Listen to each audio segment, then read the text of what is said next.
Hello friends, কেমন আছো সবাই? শুরুতেই আমি আর আরুষ একটু ফটোশ্যুট করে নিচ্ছিলাম। তো আমরা হঠাৎ সাডেন প্ল্যানে চলে গেছিলাম একদিন বিকেলবেলা ইকো পার্কে। ইকো পার্ক থেকে ঘোরার পর যখন বেরিয়ে আসছি তখন ভাবলাম যে একবার বেঙ্গল সুইট হাবে একটু ঘুরেই আসা যাক। আমি আর আরুষ একটু মিষ্টি লাভার হলেও সুমন খুব একটা মিষ্টি পছন্দ করে না, তবুও ভাবলাম যে এখানে একটু ঢোকা যাক, কারণ ইকো পার্কে আগে আসলেও এখানে আমাদের ভিজিট করা কোনোদিনই হয়নি। তো ঢুকেই এত ভালো লাগলো, তো রকম যে কত ভ্যারাইটি মিষ্টি তা হয়তো যারা গেছো তারা জানো, আর যারা যাওনি তারা একবার অবশ্যই আমার কথা শুনে একবার ভিজিট করো, যারা বিশেষ করে মিষ্টি খেতে ভালোবাসো। বিভিন্ন ধরনের বড় বড় দোকান, যেমন বাঞ্ছারাম, হলদিরাম, কেসিদাস, গাঙ্গুরাম, অনেক রকম মিষ্টির দোকান। দেখো কি সুন্দর সুন্দর ভ্যারাইটি মিষ্টি, এত রকম মিষ্টি যদিও আমি কোনোদিনও একসাথে দেখিনি। বিভিন্ন আমাদের এখানে দোকানে যাই, লিমিটেড কিছু রকম মিষ্টি অনেক রকম থাকলেও এইগুলো হচ্ছে সব বড় বড় নাম করা কলকাতার অনেক পুরনো বড় বড় দোকান।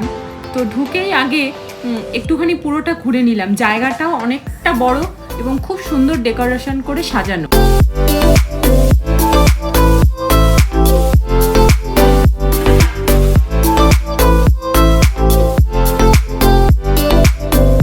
এখানে দেখলাম বিভিন্ন রকম, গাঙ্গুরামে দেখলাম অনেক রকম গাওয়া ঘি যেটা বলে সেটা পাওয়া যাচ্ছে, লস্যি পাওয়া যাচ্ছে। এই দেখো, এই একটা সন্দেশ সবুজ রঙের দেখছিলাম, এটা বললো পটলের মিষ্টি, পটলের মধ্যে পুর ভরে ছোটবেলায় দিদার বাড়ি খেয়েছিলাম।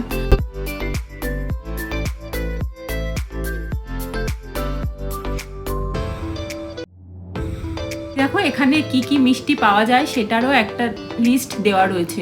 তো আমি আজকে বেশি কথা না বলে তোমাদের সঙ্গে মিষ্টিগুলো শেয়ার করি। দেখো এইটা একটা ঝাল রসগোল্লা একটা ছিল, একটু ঝাল ঝাল রসগোল্লাটা। তারপরে এখানে যে হলদিরাম প্রভুজির বিভিন্ন সোনপাপড়ি, কাজু বরফি, লাড্ডু, বিভিন্ন ভ্যারাইটি মিষ্টি ছিল।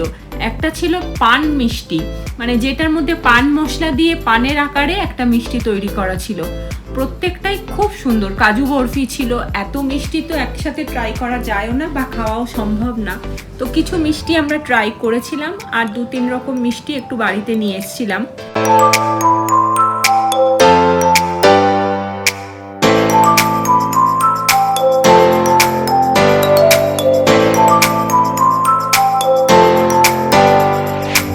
এখানে জল ভরা সন্দেশ ছিল। তারপরে এই দেখো নারকেলের মালার মতো এক ধরনের মিষ্টি ছিল, পাতুরি মিষ্টি ছিল, কত রকম মিষ্টি সেটা হয়তো আমি গুনিনি, কিন্তু বিভিন্ন দোকান মিলে প্রচুর মিষ্টি, একই জায়গার মধ্যে প্রচুর রকম মিষ্টি। বেকড রসগোল্লা ছিল, বিভিন্ন ধরনের সন্দেশ ছিল। তবে আমি যেইটুকু, নিমকি ছিল, রসগোল্লা, কালোজাম, প্রত্যেকটা অনেক প্যাকেজিং মিষ্টিও ছিল, ঘি ছিল, অনেক রকম মিষ্টি ছিল।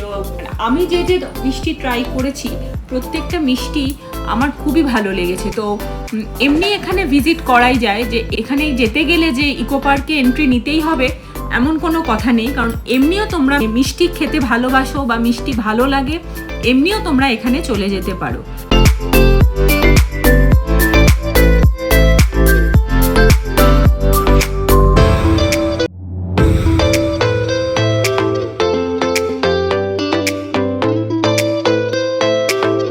ইকো পার্কে অনেকটা সময় কাটানোর পরেও যখন এইখানে ঢুকলাম, এত রকম মিষ্টি বা এত সুন্দর আমি সত্যি আগে কখনো দেখিনি। কারণ বললাম যে ইকো পার্কে গেলেও এইখানে আমাদের কখনো ভিজিট করা হয়নি। দুর্গাপুজো, জন্মাষ্টমী, বিভিন্ন সময় বিভিন্ন পুজো পার্বণে তো মিষ্টি লাগে, তো কি সুন্দর, এটাও একটা এরা খুব সুন্দর ডেকোরেশন করেছে।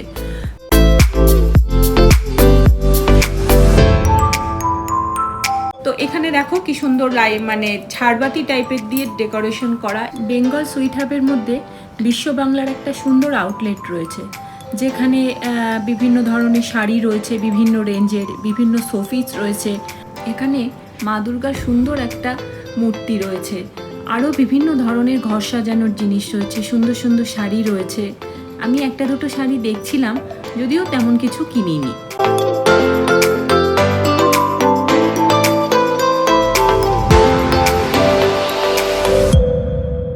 প্রচুর মানুষের ভিড় ছিল। দেখেই বোঝা যায় যে মানুষ এখনো কত মানুষ মিষ্টি খেতে কত ভালোবাসে। বসে এখানে তেমনভাবে খাওয়ার খুব একটা ব্যবস্থা নেই, কিছু ছোট ছোট টেবিল রাখা রয়েছে, তার উপর নিয়ে খাওয়া যেতে পারে। ওনারা বিভিন্ন রকম বাটি করে দেবেন। তো ওখানে আরুষ একটা ক্ষীরের পাটিসাপটা ট্রাই করেছিল, ওর সাথে আমিও একটুখানি খেয়েছিলাম, খুব সুন্দর লাগলো। তো ভিডিওটা আজকে এখানেই শেষ করছি, দেখা হবে পরের একটা ভিডিওতে।